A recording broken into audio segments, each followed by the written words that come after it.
Mother Teresa Yeah. just. What's your background, and then what's led up to Well, needing this? I grew up in a working class family. Okay. I've been to trade school. I was a machinist for Caterpillar Tractor Okay. in San Leandro, California, where I grew up on the West Coast.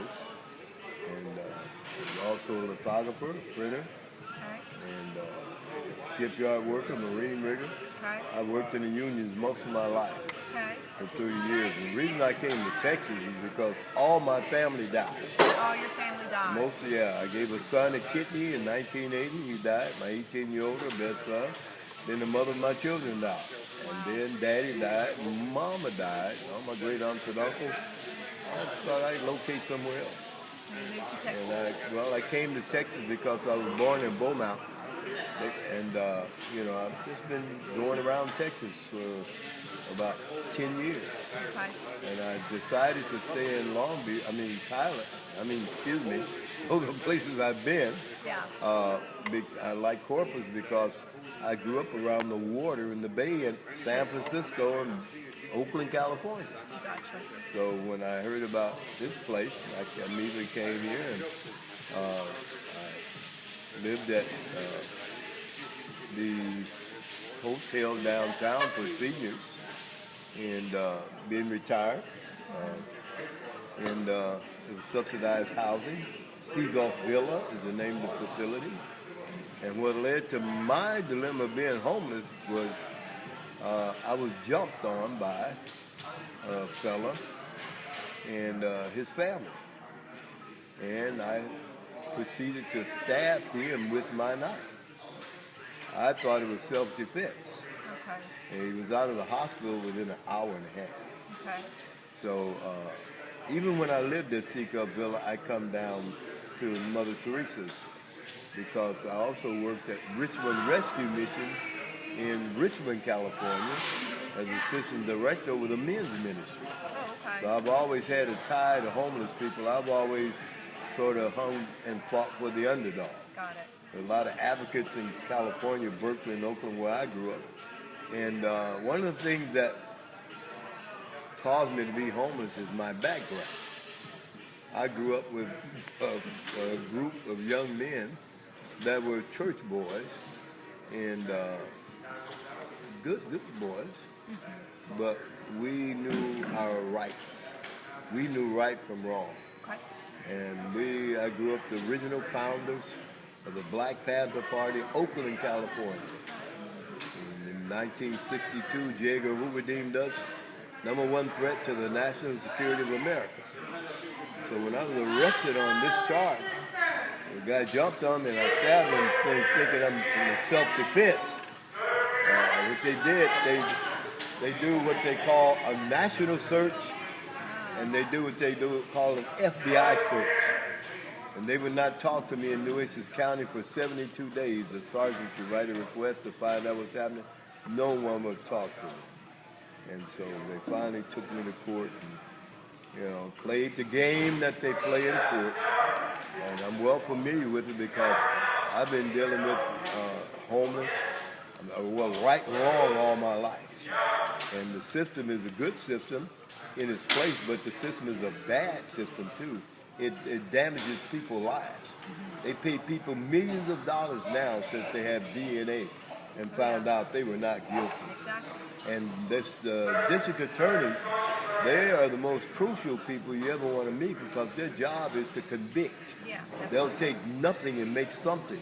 I have a felony they gave me that never existed after they did the background check. Do you think your association as a Black Panther or being raised as a young black man, which one of those two factors made the most impact Just on being your a life? black man, number one. I know the history of this country. Yeah. I know how it started. I Yeah. know who started. We had to study capitalism, socialism, and Marxism in order to be part of the organization I grew up with. Do you think you had an equal opportunity growing up to be what you wanted to be? Yeah, You think you I did? felt I had a good chance. Okay. I know it wasn't equal. What No, made it's it never not been equal? equal. What made it Well, not number equal? one, when they starting in the South. I'll speak for the South. I used to watch it vividly from Oakland, California. Yeah. We talk about it. Yeah. Prejudice is number one. Prejudice, It's okay. not new just in this country. It was in the biblical days. I've been to school. I'm a licensed ordained preacher. I've pastored churches 25 years. And so I went to school of divinity to learn who I was. I didn't go to be a preacher or pastor. After I gave my son a kidney, my 18-year-old son, my best boy, he died. Then the mother of my children died. Then I cursed God. And I told him how I felt. And I told him until he answered 3 questions, I'd serve the devil.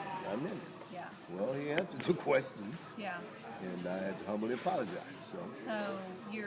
So Irving, your culture, your background, it's impacted you getting to this place, or it had nothing to do with it?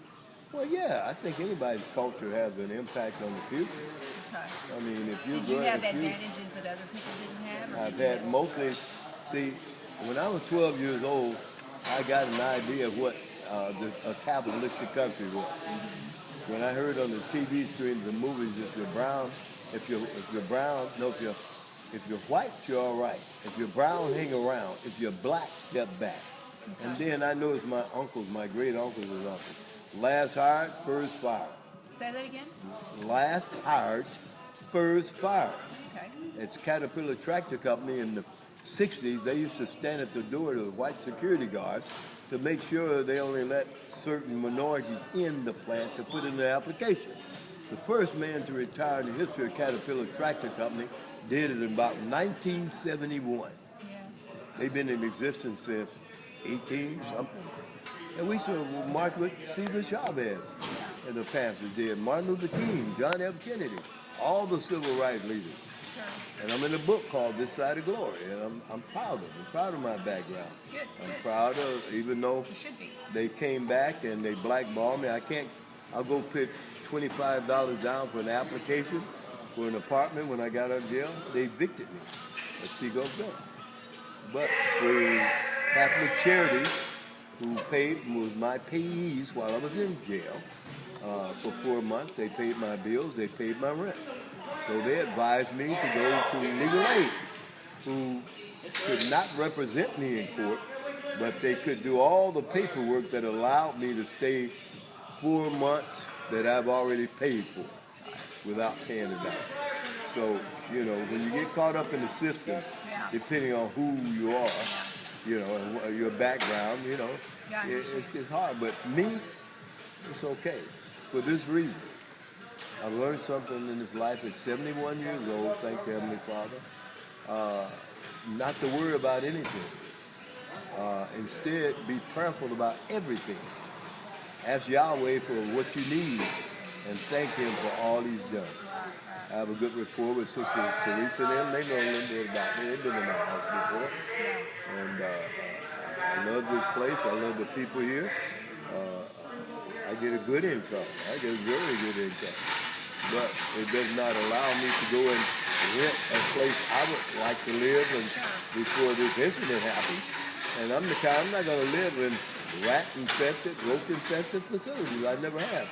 Miss Nancy, who's tried to help me, she can verify that. She told me about an apartment to go rent, and she says, I want you to look at it, but I don't know, Irving. Well, I wish I would have listened to the young lady, because she's been right about everything that we've talked about. And I'm old enough to be her grandfather. Her name's Sister Nancy? Nancy, no. She's not a sister? No, she's not a sister. She has a master's degree, I think. Yeah, and she finished college. That's her office right there. She's about 23 years old, but she takes it upon herself. She takes initiative to do what Catholic Charities can't do or will not do. Got it. Well, Irving, can I ask you, all of your friends here, the people that are here, what's your one common thread? What do y'all all have in common? Besides the fact that you're, for whatever reason, you have to be here until you get on your feet. So what's that common thread? Is it culture? Is it race? Is it I didn't have an advantage to other people? What's the driving force that got everybody here? Is it? No, it's a combination. What would be the top three? Like yours is Well, maybe a background of enforcement as law. mine is minor, as far as I'm concerned. Yeah, and it They never had, some other people never had training. They never had a mother or father to teach them manners, to turn their heads when they talk. I pay attention, I observe. That's how I learn people. That's how I get along with them. I say, hey partner, I do it in a certain way. I'm not going to talk about you, but I'm going to tell you man to man, one-on-one, private. And I'm telling you out of love, you need to go take a shower. got it. Man shouldn't have to smell another man. No woman shouldn't have to smell another man. I don't trust women. Yeah. You know, I communicate with them. They accept me. The Bible says if you want to, you tell a person of their fault and they accept it, you gain the friend. Yeah. So, and the common thing I think here is background as far as abuse. Okay. They talk about abuse today, abusing children. This is no abuse. Do these people here were all abused, do you think? No, not all. But most? You have some come from wealthy families that were alcoholics, Okay. wealthy families that were drug addicts, mothers that were prostitutes, daddies that were dealers, fathers that abused their children. When I was growing up, that's what abuse was. Yeah. When they they believed back then, spare the rod, spoil the child. Exactly. They didn't spare anything. I had a mama that raised me. A stepfather wasn't allowed to touch me. And I had a little mama, 5 feet tall, had a backhand. Ali wasn't fast compared to mama. She hit me one time and she convinced me. You knew it. She meant business, huh? But backgrounds, a lot of women here have been raped, molested by their own family members. And that led to Fear. their need to get here because they couldn't spin themselves out of that situation. Yeah, I didn't know how to deal with it, Yeah. like myself. I didn't know how to deal with grief after I gave my 18-year-old son my left kidney. And the love of my life, I prayed and asked Yahweh for him. I wanted 3 sons. He gave me 3 sons. He was my first. And he was like Samson to me. I wouldn't let anybody cut it. I was raising him like a, what do you call him, mesmerine, Samson men. But I remember my mother talking to my wife into giving my son a haircut. That's the first time I stood up to my mother in my life. Now, do your other sons, do you still have contact with your other boys? No. They're in California? Yeah. Well, when I had about $250,000, we were real good buddies. But I don't buy love, and I don't have any money anymore. I blessed them when I could before, But, So you guys don't talk? You and your no, sons? no. They don't know where you are? Yeah, they know. Well, not really. The last they knew I was here. But I don't, you can't buy love. Yeah, they don't And reach so- out to you and you don't reach out to them anymore. No, I've done all the reaching I'm going to do. I pray for them. If they need me, I'll go see about them.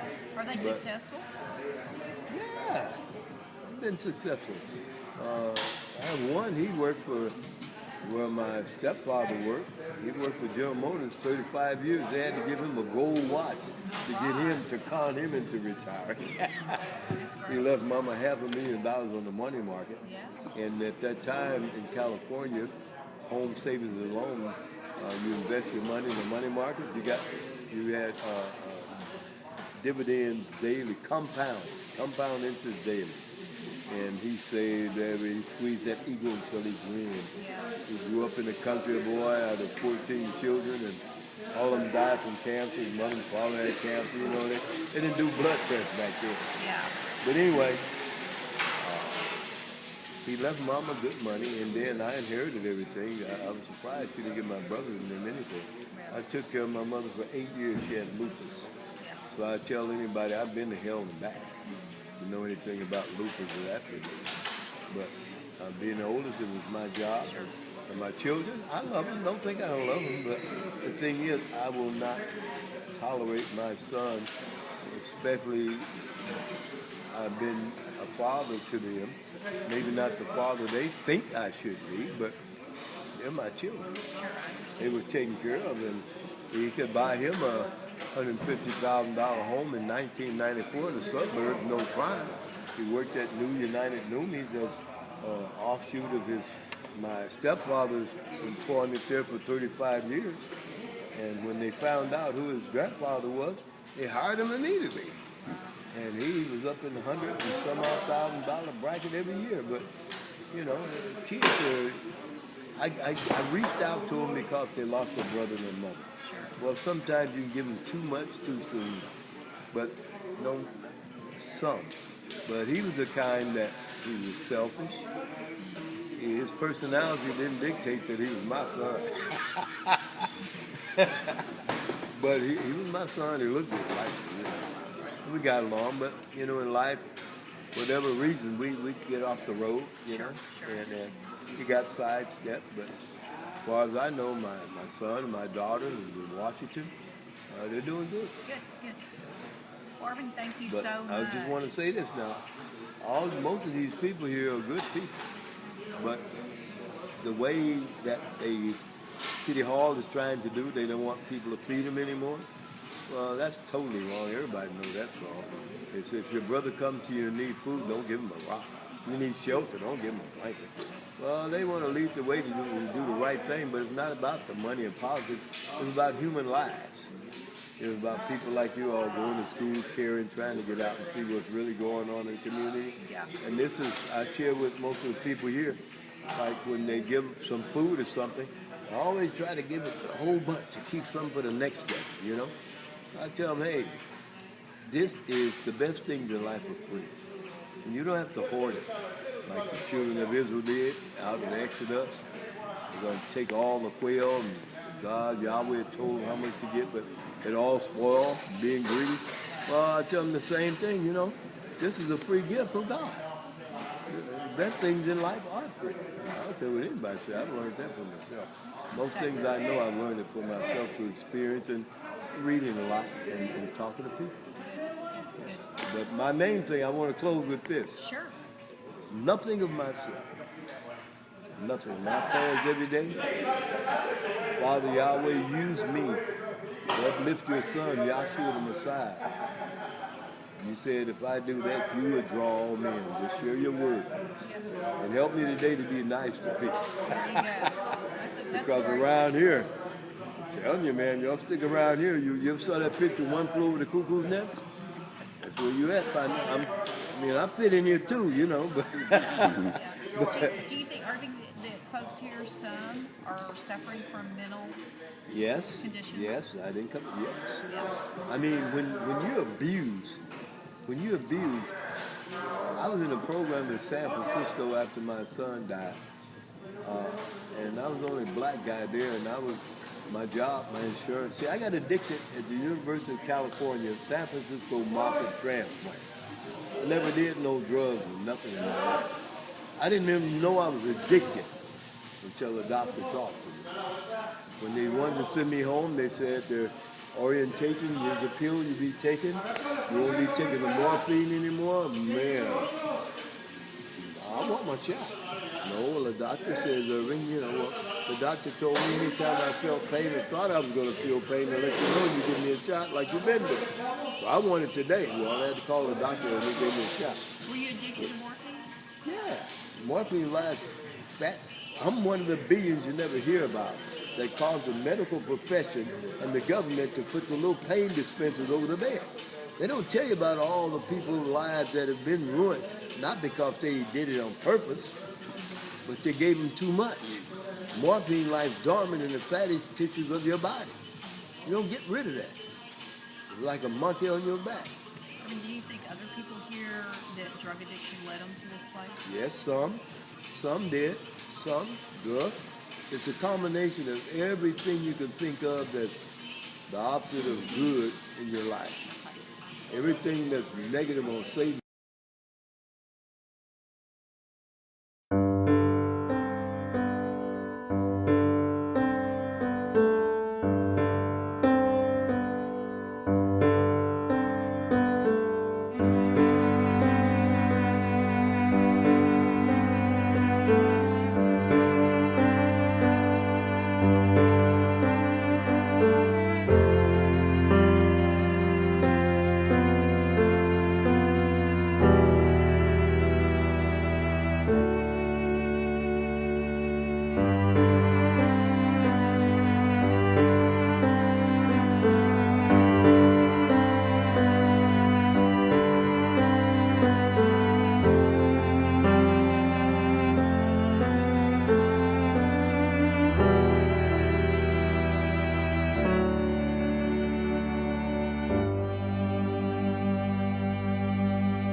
idiosyncrasies.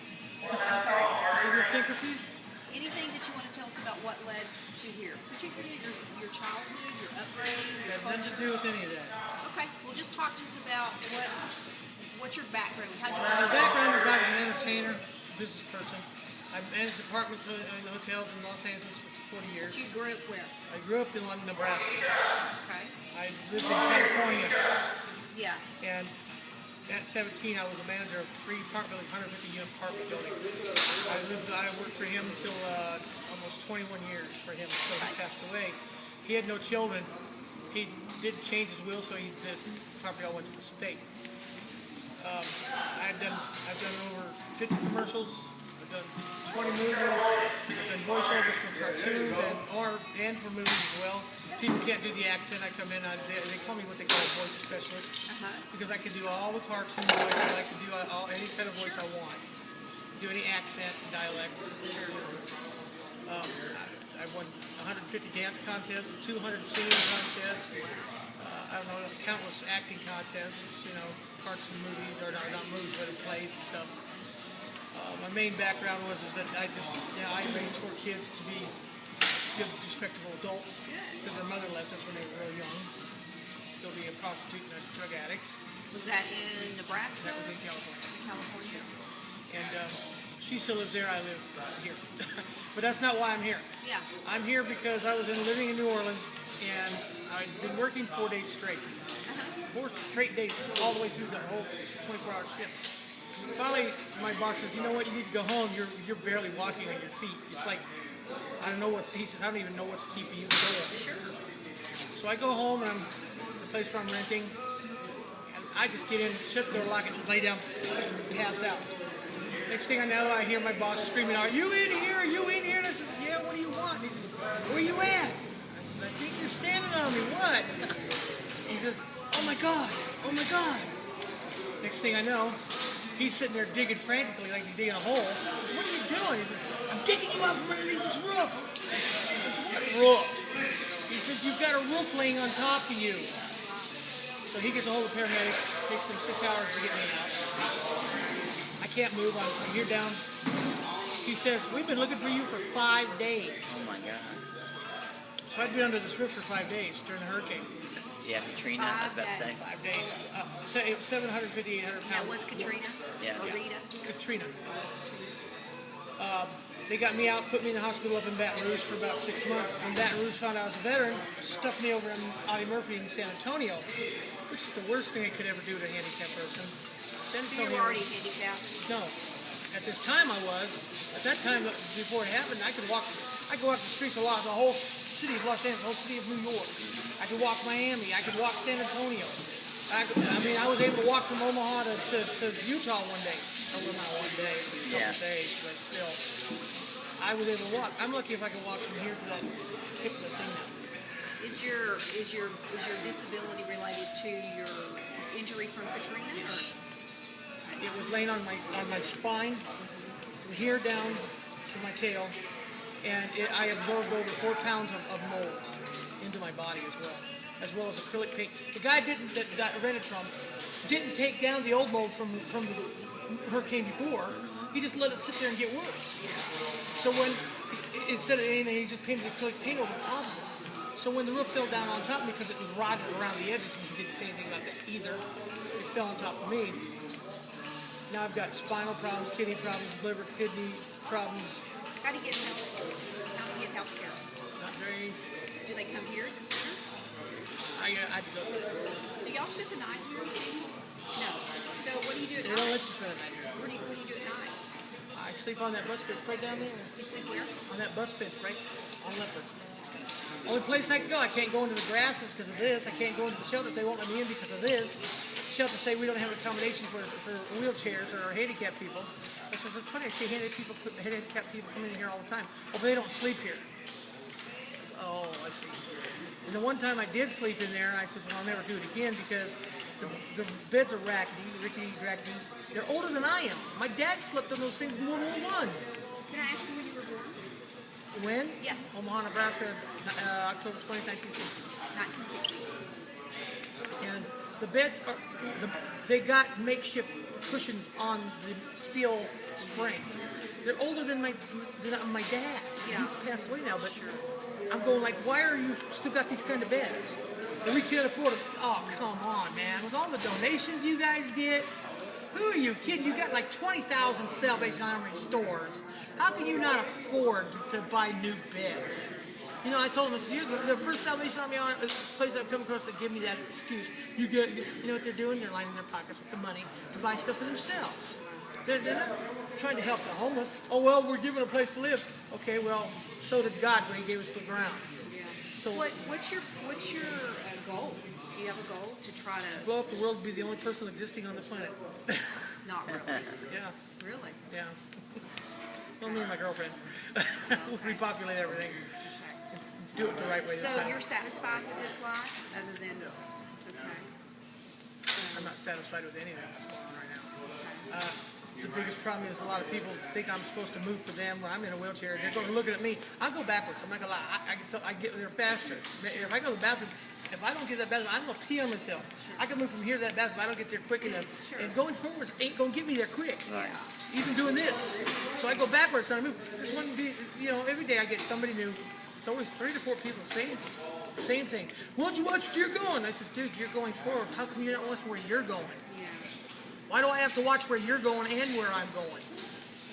I understand. I shouldn't have to. So Daniel, what's the greatest need you have? For the government to quit screwing around with my veterans benefits, they cut off back in 1979. So it's financial. You need that Mostly, money. well, no, it's electric chairs I've been fighting since 1980 to get. So mobility. I can't walk. I'm not going to be able to walk again. I don't care what they say. I don't care what all these sidewalk doctors will tell you. Oh, he's faking it. I've seen him walk this. Okay, here's their extent of walking. You ever been to Salvation Army? I personally never. Have you been in there? Yeah. Okay. Kitchen, dining room, sleeping room. When the lights are off, do you want me walking through the dark, rattling my chair, go to the bathroom? I'm holding on to beds, I'm holding on to walls, because they got that bathroom all the way in the back of the building. I mean, why do you want to do that to a person? Why don't you put a door? There's a place that they can put a door. Yeah. Right from the kitchen to that bathroom if they wanted to. But no, they make you put up all the way through, all the way around. Yeah. I mean, why Corpus Christi? Because it's so hot. You know, in the summer. How did you end up here at Corpus? They sent me over here from San Antonio because they didn't have the accommodations, medical Okay. accommodations. Because the Naval Hospital is closed. No, it's not. It wasn't a naval hospital. They have other heart Oh, do they? Okay. regular Okay. hospitals I go to. They don't have over there. Okay. And Audie Murphy said that they don't have the accommodations for me either. That's a major hospital. You know, you would Yeah, think. but it's a major VA hospital with people with little wheelchairs and crutches. Oh, okay. It's not meant for people with big old broken down Cadillacs. Okay. You know, So Daniel, do you see this this experience that you're in right now as like with all the people that are here today that we're just saying, do y'all have a lot of things in common, or do you not have much in there's a common? person in this place that got anything in common with me. None. None. Everybody's one. very different in how they got here. No, they're all the same, but I'm different. Because I don't choose to smoke or drink or do drugs or hang around with idiots that do. Why? All they're going to do is they're just bringing me down where they're at. I'm not going down here. I'm up here. I'm on my way that way. I ain't going to go back that way. I was in there. It ain't going to happen. I never did cigarettes or drugs, but you ain't going to get me back to the ground. I've had enough of that. And if you really want something to learn about this, I can tell you the truth of what's really going on. You need to come in these places, clean these people out, to get the ones that don't need the checks that are getting them. I don't care how mental they are. If they're able to get up off their rear end and stand out to 13 hours on the side of a bridge or a street corner or something like that and ask for money, they're very capable to go to work. Yeah. And they should be made to go to work. So there are people here that you feel like could go to work, but they're not made to go to work. There are people here that need to go to work. And if they don't go to work, all they're going to do is lounge around here and bitching and complaining about, oh, the food ain't the way I like it, oh, the clothes ain't the way I like it, oh, this and that, and I don't like it this way. It's because you're not doing anything to make it better for yourself. You're just taking what you've got here and you're abusing it. And that's what they're doing. Because there's a lot of these people, if you look at them, they're sleeping on the floor, look at them. These guys are half my age. I'm 53. Yeah. I mean, just in the last week, the only time I've ever gotten in sleep on anywhere was just the last week. I am so exhausted because of this disease. Yeah. And I got diabetes, I've got arthritis, I've got neuropathy, I've got AFib, I've got, where I can't remember easy things, post something or other, or I can't remember what that's called. I got the neuropathy and the spine is, I got dissolving spine disease. Yeah. My spine is dissolving because of the chemicals in the mold that are in my body still from Yeah. Katrina. Wow. Look, see, that's mold. That will never come off. Unless I scrub really hard with some real tough abrasions and stuff. I had it all the way up to here when they found me. It had gotten so bad they were scrubbing me daily, every day to get it off of my skin. It already absorbed into me. They can't get it out of there. There were 5 days and all that, right? Marriage. I was underneath the roof for 5 days. It took them 3 years to get me finally to get everything where I can move like I'm doing now. Right. And that's not very good because I get up and I'm Exhausted. sore, I'm weak, and I feel like I want to do this all the time. Yeah. You want to stand up? Of course, the heat doesn't help. Yeah, like I'm from Nebraska. The heat goes up there this year. Okay. Here it's like the humidity is wet up there. It's dry. Yeah. We don't got no ocean to cool us off. Good breeze. Daniel, thank you so much for sharing with us. Appreciate it. Now, what class is this? I'm taking a class at a doctoral program at Lamar University out of Beaumont. Well, if you really want some good advice, if you really want to learn something, try it for a couple of weeks and see what you see. Think that would Because be asking questions isn't enough. It's not You're enough. not. You're hearing what I think. You ought to see it firsthand. your aspect. Because in your aspect, when you see it for yourself, it's not going to be the same way I said it, Sure. or the same way they say it. It's going to be completely different. I mean, what does it say in the Bible? God says, put away all those things of the world and come follow me, and I will show you the knowledge and the wisdom that you need to make Yeah. life. Give all that stuff up. And Good, follow me. yeah. Give it all up. Give it up. Give it up for a month. Just a month. Yeah. And believe me, don't come in here with just your ID and your social security card. Take your TB test. Do everything they say. Change your look. Everything. Because they don't know who you are. Sure. Okay? Come in here and you'll see what kind of a rat race it is. You've got the same people, the same 20 people every place you go to. They got the food that feeds on Saturdays and Sundays. Same 20 people in the front line every time. Why? Because they're greedy. And 19 out of those people aren't even homeless. Yeah. They've got places to go to. And they come here to get the free food away from the homeless people. Yeah. And you'll see that for yourself. And that part you will see. Yeah. Other parts you might, taking the shower here and getting your clothes washed here is going to be a little bit more difficult. Yeah. Because they've got so many people washing their clothes. You're only supposed to wash them twice a week. But you've got people in here thinking they're smart. Yeah. And they screw it up. They're screwing up the program. That's why another thing the city of Hall don't want us here is, you got that no trespassing zone here on the wall. Sign this big, very clear. Even with my bad sight, I can see it from across the street. But you still get 20 people who will sit right there against that wall, sitting there smoking their dope or smoking their cigarettes or drinking their beer. Or messing around with their girlfriend in the corner instead of getting up.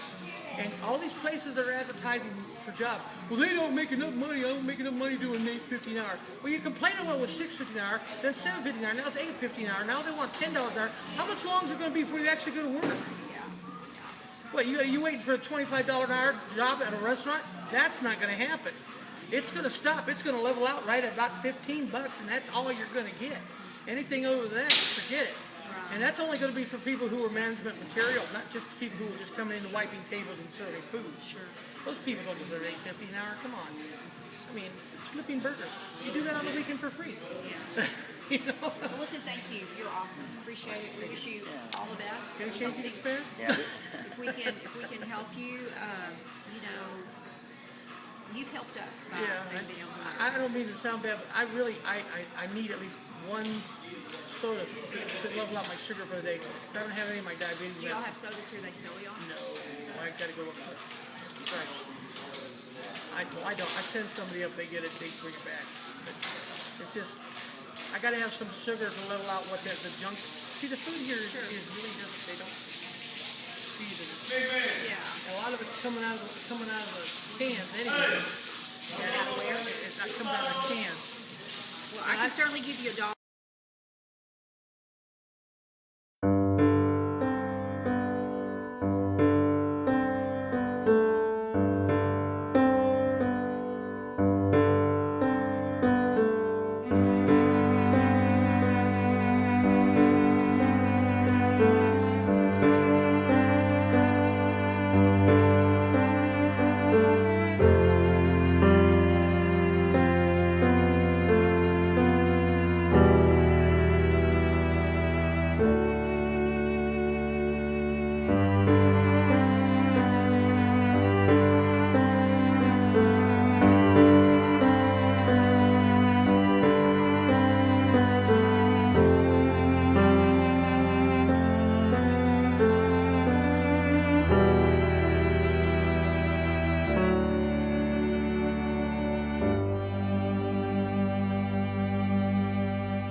United States, it sounds like you worked as a maid, right? Yes. And you were married?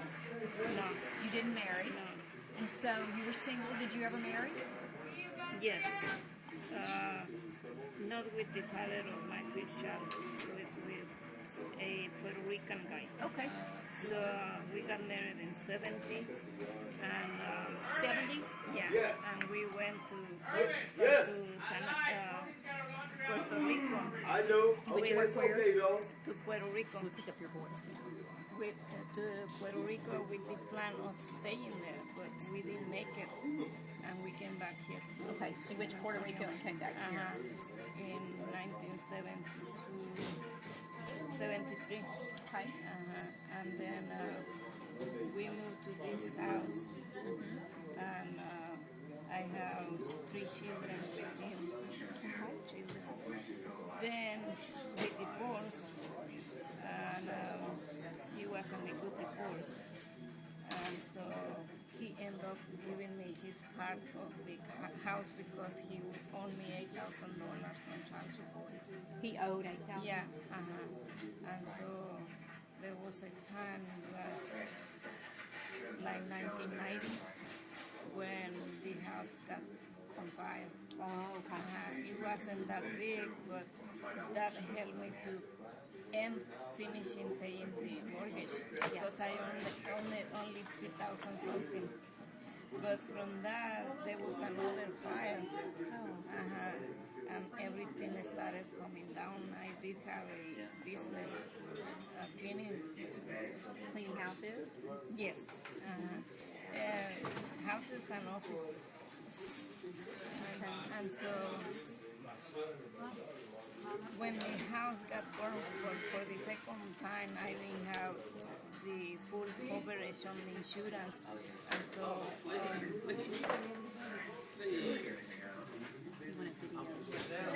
And so when I asked kind of this final question, what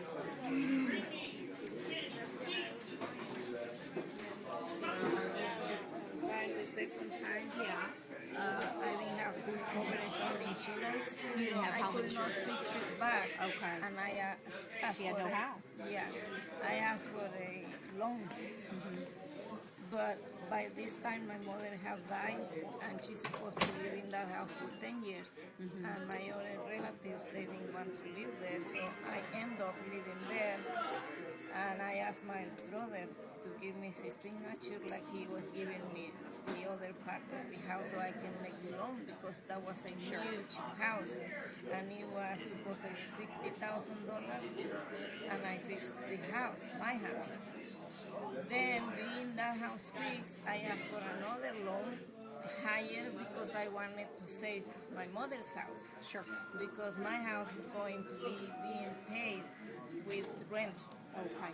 So I have everything figured out. But then, supposedly, I asked for another loan, which I didn't remember.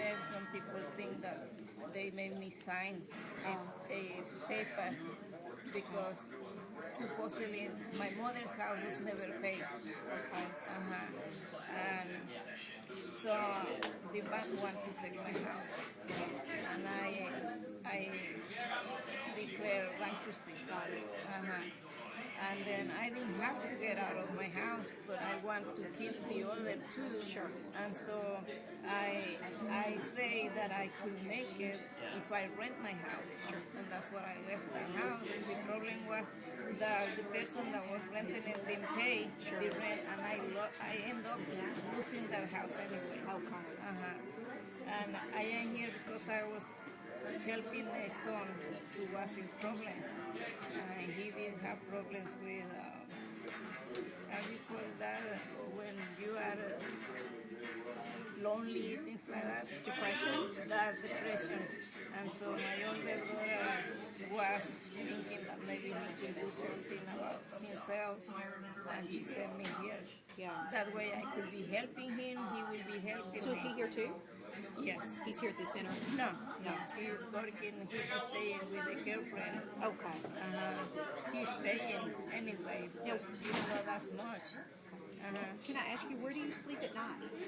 In the Rainbow House. Rainbow House. We were renting a house, but since I get my Social Security almost at the middle of the month, and everybody and everything has to be paid by the first of the month, the landlord didn't want to wait for me anymore, because what happened is that they took 150 out of the bank for medicines. I am diabetic, and so I didn't have all the rent money, and my son just lost his job at that time. He was what? I'm sorry.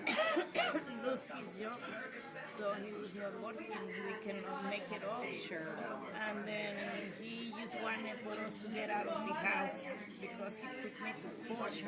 And somebody from the Christian church told me to tell him, if I get the 300 and own him, and we give him half of rent for the next month, we can stay longer so we can pack our things and all that. And he said, no, what I want is for you to get out of there. And so we just have to leave. So just a lot of circumstances have led up to your situation. Sure. What's the greatest need you have? What's the great, if you could, what would help you the most besides a dollar? Money. Money. Money, of course. Money, of course. Yeah. Your education, did you go to public school, graduate from high In school? Mexico, in elementary. You went through 11th grade? Sixth grade. and then I studied 2 more on something else. I'm sorry. 2 more years on something else. Well, listen, thank you so much. Your kids, where are they at? They are in San Antonio. So they're- and I have grandchildren and great grandchildren. Oh, right. So do you get to see them? They come see you, or how does They that work? come or I go to them. So y'all do see each other? Yes, and we call each other. My older daughter is kind of secretary, and so she takes care of all my problems, even by default, phone only. Yeah. Do they help you financially, your children? No, because they are practically in the same condition. They are only working for what they are living. Listen, you were so nice to help me. Thank you. I wish you all the best. And you were wonderful. Secretary. To be a secretary? Yeah. Okay. So like a train was included. And what year was that? Do you remember?